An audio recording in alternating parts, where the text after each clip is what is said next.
Hi guys, it's Robin and welcome to the Robin's Nest. Today on my channel I'm going to be showing you guys how to make this very simple and elegant semi-naked square cake. Now I think this is the perfect style for any wedding or anniversary cake, or even for a birthday cake for somebody who doesn't like a whole lot of icing. So I hope you stick around and watch the video and see how it was made. Now let's get into it. Alright guys, we're going to begin by stacking and filling our 4 6-inch square cake layers, which are about 1 inch thick each, and I have previously frozen, so they're nice and firm and should be nice and easy to work with.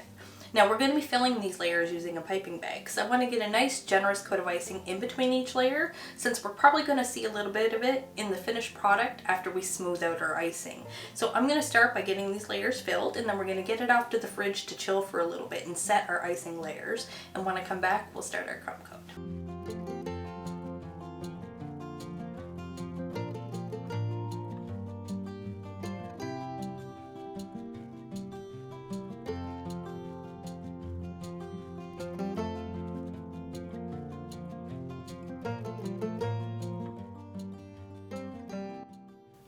Okay, so for our crumb coat, we are going to once again use our piping bag.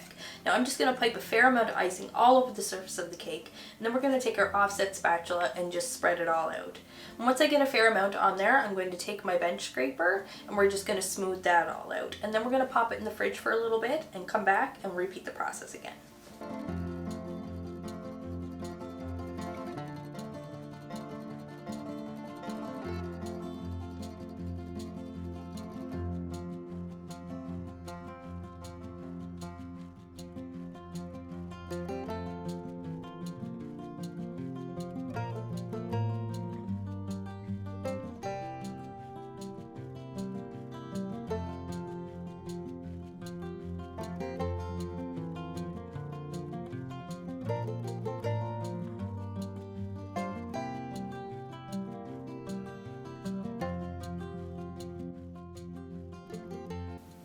Alright, so we finished our crumb coat and I'm really happy with how it looks. I don't think it's going to need a second coat, but I am going to pop it in the fridge for a few minutes and come back and just fill in a few spots here and there just to sharpen it up and clean it up a little bit.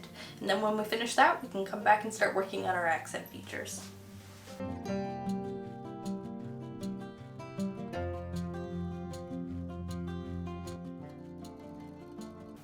So when it comes to decorating semi-naked cakes, the possibilities are endless, but we're going for a less is more sort of approach this time. So I've just mixed up a little bit of light purple fondant, and we are going to make one single large rose as the centerpiece for the top of our cake. So to begin our rose, I'm just going to start by ripping off several balls of fondant, all roughly the same size, and we're going to use these to roll out and shape as the petals of our rose.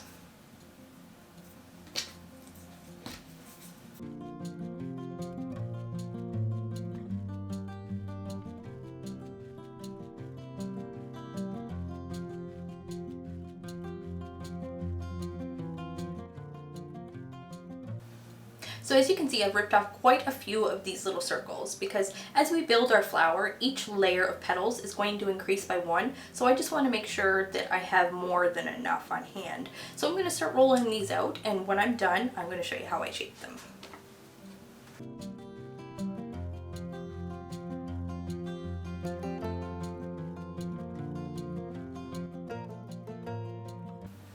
Alright, so now that we've got all of our petals rolled out, I am going to take one of my petals and lay it on my makeshift flower pad because I don't have one, and I've made one out of a piece of paper towel folded up, covered in saran wrap to keep everything clean.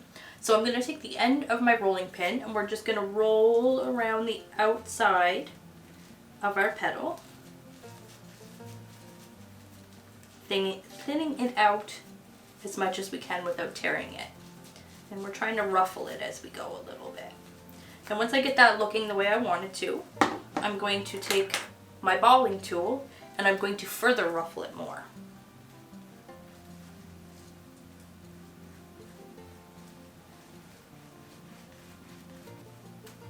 Alright, so once we've ruffled up our petal, we are going to set it on top of our egg carton to dry.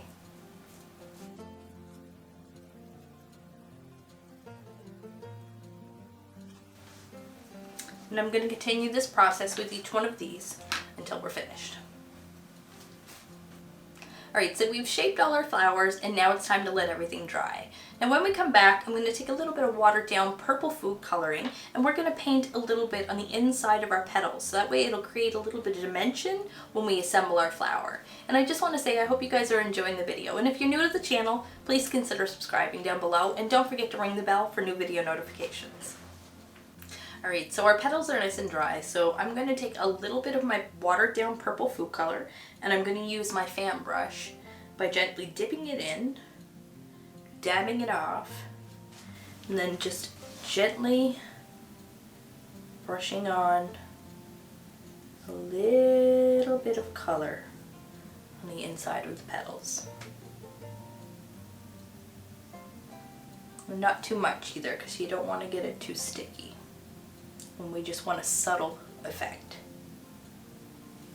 Alright, so we finished painting our petals and it's time to assemble our flower. So I'm starting with this little egg-shaped piece of fondant and I'm going to take my 3 smallest petals and we're going to start with the first layer, creating the bud shape of our rose.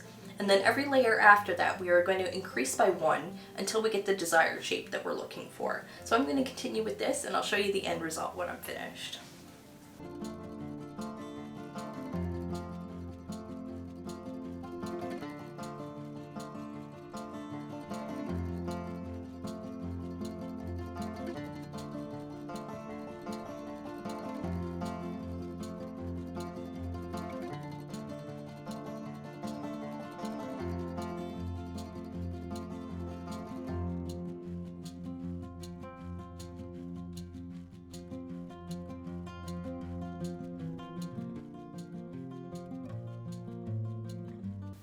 Alright, so I finished assembling my rose and as you can see I've added some paper towel to kind of prop up some of the petals since everything is still a little bit soft from the warmth of my hands. So I'm going to set this aside to dry for a bit and I'm going to go grab my cake and we're going to add a little bit of purple touch, and by the time we're finished that, our rose should be ready for the top of the cake.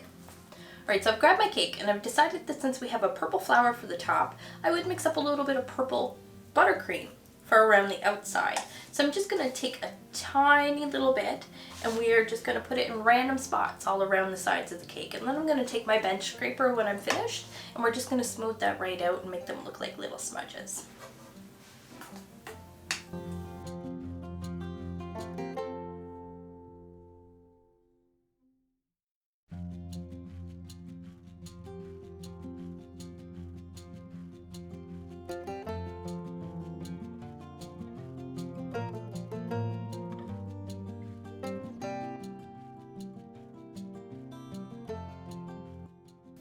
And voila, a beautiful, simple, semi-naked square cake. Now, as far as structure goes, this was a fairly hard cake to ice, but I'm really happy with how it turned out, and I really hope you guys all like it too. If you did, don't forget to leave me a big thumbs up and let me know what you think about it in the comment section down below. And as always, any of the tools that I've used in this video, you can find links to them in the description box below. Thanks for watching.